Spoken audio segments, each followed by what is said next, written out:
بچوں، آج کی کہانی ہے ایک اونٹ اور ایک گیدڑ کی جو بہت اچھے دوست تھے اور ایک خوبصورت دریا کے کنارے رہتے تھے۔ دریا کے دوسرے کنارے ایک گاؤں تھا جس میں رس بھرے گنے کا کھیت تھا۔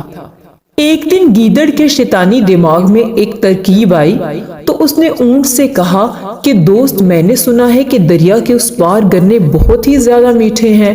اگر تم مان جاؤ تو ہم رات کو دریا پار کر کے اس طرف جائیں گے اور میٹھے میٹھے گنے کھائیں گے۔ لیکن اگر گاؤں والوں نے دیکھ لیا تو وہ تو بہت ماریں گے، اونٹ نے پریشانی سے کہا۔ تو گیدڑ نے کہا کہ پریشان نہ ہو، میں ہر حال میں تمہاری مدد کروں گا، بس تم مجھے دریا کے اس پار لے جاؤ۔ اونٹ خوش تو نہیں تھا پر مان گیا، اور رات کو اونٹ نے گیدڑ کو اپنے اوپر بٹھا کر دریا عبور کر لیا اور گنے کے کھیت میں پہنچتے ہی مزیدار گنے کھانے لگے۔ انہوں نے خوب پیٹ بھر کر گنے کھائے تو گیدڑ عادت سے مجبور زور زور سے چلانے لگا۔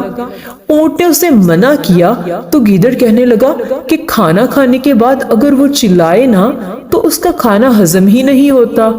اونٹ نے کہا کہ اس طرح تو ہم پکڑے جائیں گے، چلانا بند کرو۔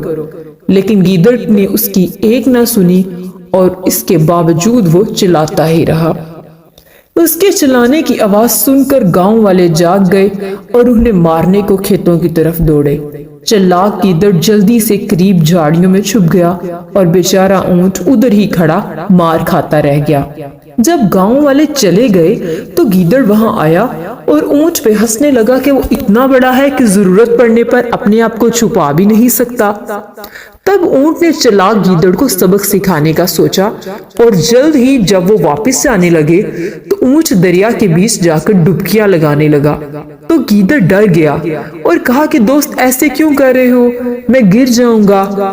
تو اونٹ نے کہا کہ کیا ہے کہ کھانا کھانے کے بعد اگر میں بھی جب تک پانی میں ڈبکیاں نہ لگا لوں میرا کھانا بھی ہضم نہیں ہوتا، اور پھر ڈبکی لگا دی تو گیدڑ پانی میں گر کر تیز لہروں میں ڈوب گیا۔